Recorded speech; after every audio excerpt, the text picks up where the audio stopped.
भाई जी निरंतर नाम जप करते थे, तो जब वहां से लौटे तो सायंकाल समुद्र के किनारे बैठे हुए थे। एक बेंच पड़ी थी और बैठकर वहां समुद्र की तरंगे देख रहे थे और नाम जप कर रहे थे। एकांत था, कुछ थोड़ा सा अंधेरा भी हो रहा था।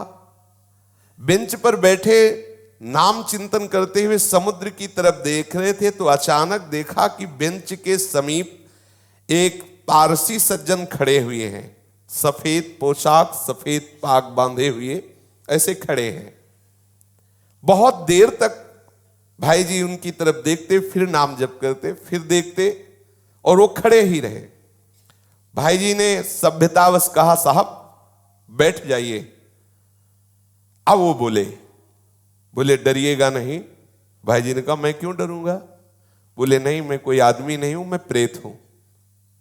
एक बार भाई जी को पसीना आ गया, जैसे कोई एकदम बोलेला कि तो एकदम।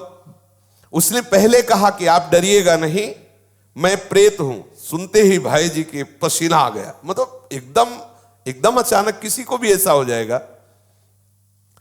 उन्होंने कहा, डरिएगा नहीं, मैं उन प्रेतों में नहीं हूं जो किसी का अनिष्ट कर सकूं। मेरी हिम्मत नहीं थी कि मैं आपसे बात कर सकता यदि आप ना बोलते।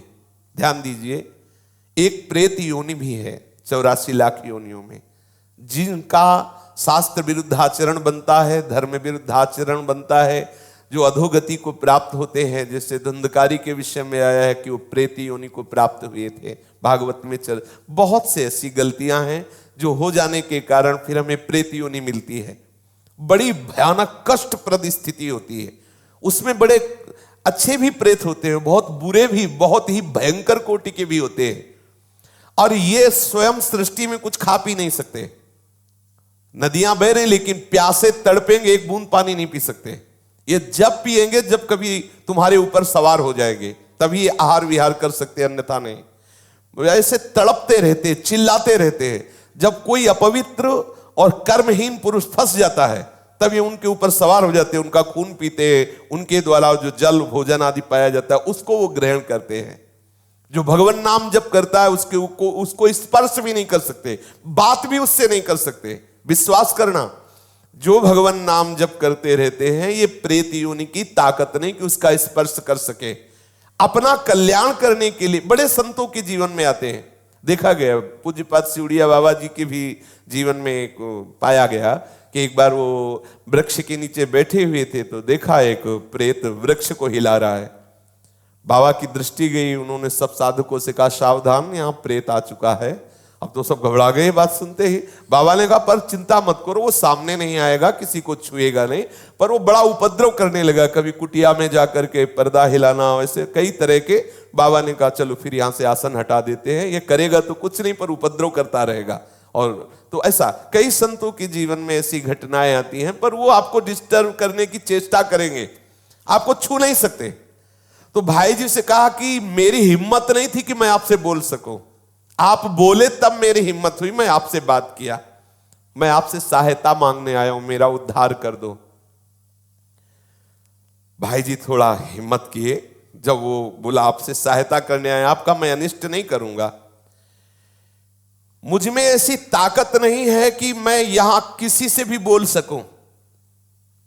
जब तक कोई मुझे बुलाएगा नहीं तब तक मैं बोलूंगा नहीं। देखो ये सूक्ष्मता की बात। जैसे कोई खड़ा है, कौन हो, सुनो हमसे बात करो, अब वो बात करेगा। अगर आप ऐसा ना बोले तो इसीलिए बोलने की जरूरत क्या है। जैसे आप गंगा किनारे भ्रमण कर रहे हैं या कहीं कोई ऐसा दृश्य दिखाई देता, नेत्र नीचे कीजिए, चले जाइए। आपको अगर शंका है कोई खड़ा है क्या, क्यों शंका करो, चलो चुपचाप आगे बोलो, कौन है, सुनो बात करो हमसे, तो फिर बात कर लेगा तुमसे। वो कह रहे हैं, वो प्रेत बोला, हम लोगों के लिए आदेश, पूरी सृष्टि में मैं किसी को अपनी तरफ से नहीं छेड़ सकता जब तक कोई हमें न छेड़े।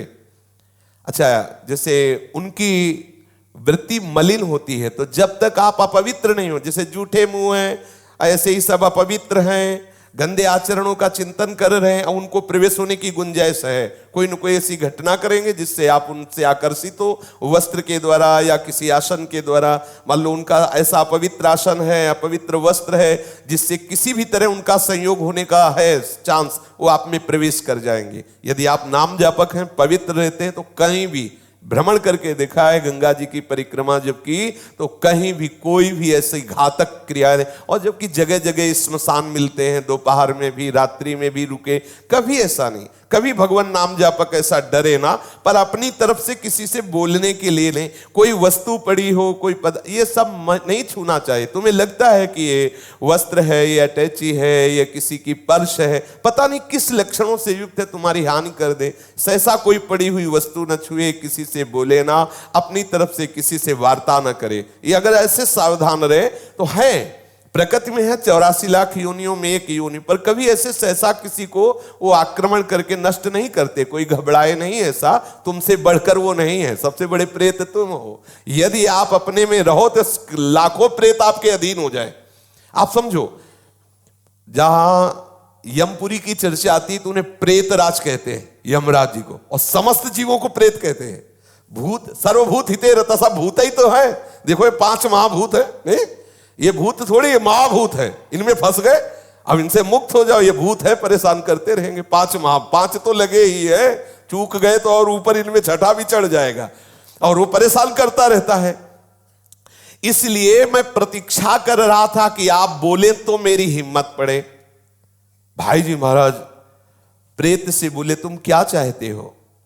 बोले, मेरे पास बहुत सी शक्तियां हैं, मैं कोई साधारण प्रेत नहीं हूं, मुझे गीता याद है पूरी। वैसे तो कहते गीता के श्लोक बोलो तो प्रेत भग जाएगा, वो कह रहा मुझे गीता याद है पूरी गीता याद है मुझे।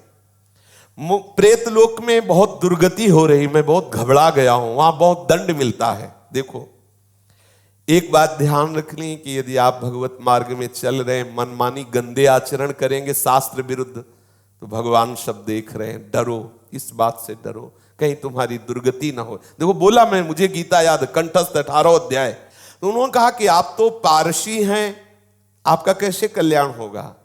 आप किस पर श्रद्धा करते जो मैं वो क्रिया करूं आपका कल्याण हो जाए? तो उनका आप भगवान नाम कीर्तन करवा दीजिए और गया जी में श्राद्ध करवा दीजिए, मेरा कल्याण हो जाएगा। भाई जी महाराज उनसे बहुत से प्रेत लोक की जानकारियां ली, जीवन में कौन कैसे आचरण करता है, फिर मरता है तो कहां किस प्रेत योनि को प्राप्त होता है, उसने बहुत से परिचय बताए, बहुत से उन व्यक्तियों के नाम बताए जो भाई जी के परिचय के थे, मरे वो भूत बने, उनके भी बताए कि वो वहां अमुक अमुक गति को प्राप्त है। और बताया कि कुछ ऐसे भयंकर प्रेत होते हैं जिनको मतलब बस में करना बहुत कठिन होता है, अत्याचारी लोग जो भयंकर प्रकृति वाले, वो जब मरते हैं तो बहुत। अब जैसे कोई सतोगुणी है, थोड़ा साधन भजन शास्त्र स्वाध्याय करता है, लेकिन कोई भयंकर अपराध बन गया, गलती बन गई, तो ऐसी दुर्गति हो जाती है। जैसे विजय कृष्ण गोस्वामी जी के चरित्र में आता है कि वो परिक्रमा दे रहे थे, तो देखा वृंदावन में कुछ भक्तजन भंडारा कर रहे थे, तो उनको बुलाया विजय कृष्ण जी को कि आइए आप भी प्रसाद ले लीजिए। वो भक्तों का समुदाय है, 3 बजे सुबह परिक्रमा कर रहे थे, तो उन्होंने प्रसाद लिया, अपनी कुटिया में रख दिया। दिनचर्या करके जब उधर देखा तो उसमें सब गंदे पदार्थ, अभक्ष्य पदार्थ। तो उनका ऐसा कैसे हो सकता है कि भक्त लोग इतने सब निकृष्ट पदार्थ, और सब मल की तरह दुर्गंध आए। दूसरे दिन फिर परिक्रमा की तो फिर वो समुदाय दिखाई दिया। तो उन्होंने कहा कि आप लोग कौन हो, ऐसे अभक्ष्य पदार्थ, ऐसे गंदे पदार्थ? तो बोले हम सब प्रेत हैं। यही वृंदावन की बात। बोले आप कैसे प्रेत बन गए? तब उन्होंने अपनी अपनी घटनाएं बताई।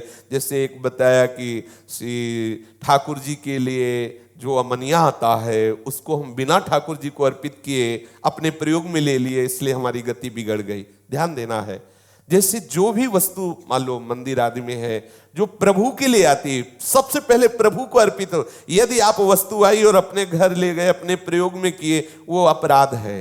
जिनके ले आई उनको अर्पित करो, आप प्रसाद भोक्ता बनो, अमनिया नहीं। कोई भी पदार्थ वैष्णव को अमनिया सेवन नहीं करना चाहिए। ऐसा नंदगांव के एक पुजारी की भी बात है। कई ऐसे दृश्य आते, इसलिए बहुत सावधान। जैसे एक प्रसंग हमने संतों से सुना कि किसी संत को संत सेवा के लिए कुछ अर्थ मिला और उनके भाई आए, उन्होंने कहा कि घर में बहुत समस्या है, अगर अर्थ मिल जाता तो हम कुछ दिनों बाद वापस कर देते। तो लाखों की उसमें संख्या में उन्होंने अर्थ अपने घर वालों को दिया।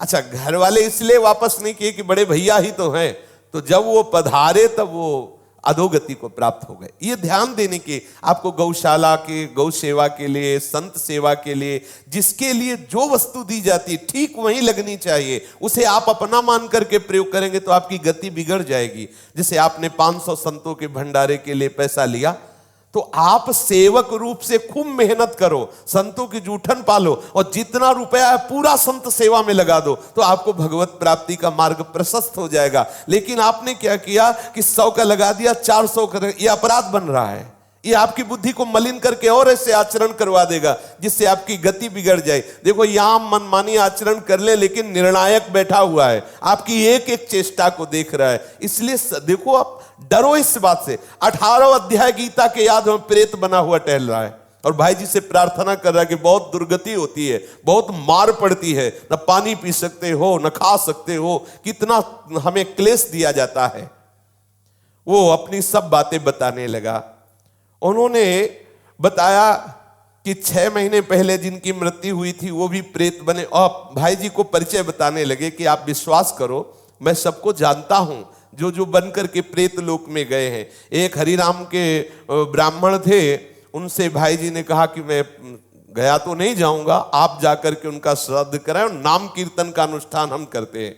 गया में उस प्रेत के लिए पिंडदान कराया और खूब नाम कीर्तन किया। जब पिंडदान और नाम कीर्तन उनके लिए पूरा हुआ तो चौपाटी में ही बैठे हुए तो फिर वो प्रेत आ गया और उसने बहुत अश्रु प्रवाह करते हुए कृतज्ञता से कहा, अब मेरा काम हो गया, मुझे प्रेत लोक से उद्धार किया जा रहा है, मैं आपकी बार बार कृपा मनाऊंगा कि आपने मेरे को दुर्गति से बचा लिया।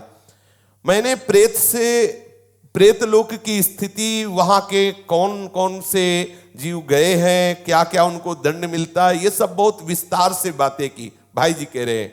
और किसी किसी को लेकर के हमने उनसे बात की तो उन्होंने बताया कि नरकों का दंड है, मतलब यहां देखने को नहीं मिलता, ऐसे भयंकर कष्ट प्रेतों योनि में मिलते हैं। कोई नरक को झूठा न माने, परम सत्य है, ये सब मैं भोग रहा हूं। उस प्रेत ने बताया ये नरक सत्य है, एक एक सत्य है, पाप करने वालों को बहुत दुर्गति होती है। इसलिए मैं सबसे प्रार्थना करता हूं कि कोई कर्म बिगड़े ना। भाई जी ने कहा, मैं सबसे प्रार्थना करता हूं कि कोई कर्म बिगड़े ना, सावधान।